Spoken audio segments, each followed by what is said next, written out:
Hi everyone, welcome back. Amoebic മസ്തിഷ്ക ജ്വരം, ശ്വാസകോശം, മുറിവ് എന്നിവയിലൂടെയും ശരീരത്തിൽ കടക്കാം.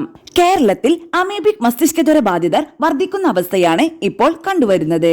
ഇതിന് കാരണമാകുന്ന അമീബ മൂക്കിലൂടെ മാത്രമല്ല ശരീരത്തിനകത്ത് പ്രവേശിക്കുന്നത്. ശ്വാസകോശം, മുറിവ് എന്നിവയിലൂടെയും ശരീരത്തിൽ കടക്കാം. വെള്ളത്തിലുള്ള അമീബ മൂക്കിലൂടെയാണ് തലച്ചോറിൽ പ്രവേശിക്കുന്നതെന്നാണ് പൊതുധാരണ. നൈഗ്ലേരിയയാണ് ഇങ്ങനെ തലച്ചോറിൽ എത്തുന്നത്.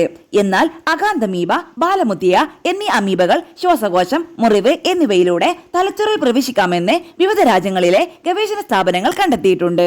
അമീബിക് മസ്തിഷ്ക ജ്വരം ബാധിച്ച് തിരുവനന്തപുരം മെഡിക്കൽ കോളേജിൽ ഈയിടെ പ്രവേശിപ്പിച്ച 14 പേരിൽ 7 പേരിലും അകാന്തമീബയുടെ സാന്നിധ്യം സ്ഥിരീകരിച്ചിരുന്നു.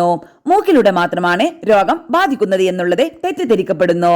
വെള്ളത്തിൽ ഇറങ്ങുന്നവരുടെ ശരീരത്തിലെ തിരിച്ചറിയാൻ പോലുമാകാത്ത മുറിവിലൂടെ അമീബ തലച്ചോറിലെത്താൻ സാധ്യതയുണ്ട് എന്നാണ് പുതിയ കണ്ടെത്തൽ.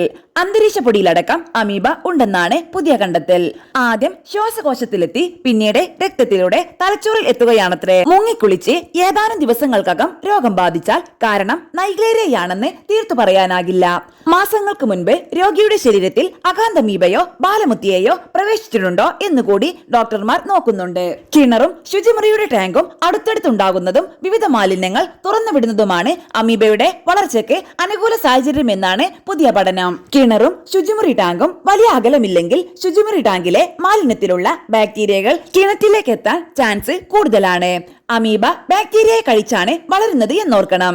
വീടുകളിലെയും സ്ഥാപനങ്ങളിലെയും മറ്റും മാലിന്യങ്ങൾ ജലാശയങ്ങളിൽ തള്ളുന്നത് മൂലവും അമീബയുടെ വളർച്ച അതിവേഗത്തിലാക്കും. നീന്തൽ കുളങ്ങൾ ക്ലോറിനേറ്റ് ചെയ്യാൻ പറഞ്ഞിട്ടും ചർമ്മത്തിന് മുടിക്കും അത് പ്രശ്നമാകുമെന്ന് കരുതി പലരും ഉപ്പാണ് ഇതിൽ ഇടുന്നത്. എന്നാൽ ഉപ്പുവെള്ളം അമീബയ്ക്ക് വളരാൻ ചാൻസ് കൂടുതൽ കൊടുക്കുന്നു. കടൽ വെള്ളത്തിൽ നൈഗ്ലേരിയ നിലനിൽക്കില്ലെങ്കിലും ചെറിയ തോതിൽ അകാന്തമീബ വളരുമെന്ന് പഠനങ്ങളിൽ കണ്ടെത്തിയിട്ടുണ്ട്. പ്രത്യേകം ശ്രദ്ധിക്കേണ്ടത് കുട്ടികൾ എന്നല്ല മുതിർന്നവരും കെട്ടിക്കിടക്കുന്ന കുളങ്ങളിലും മറ്റും പോയി ഇറങ്ങാതിരിക്കുക. വീട്ടിലെ കുളമാണ് ഇതിലുണ്ടാവില്ല എന്ന് കരുതരുത്.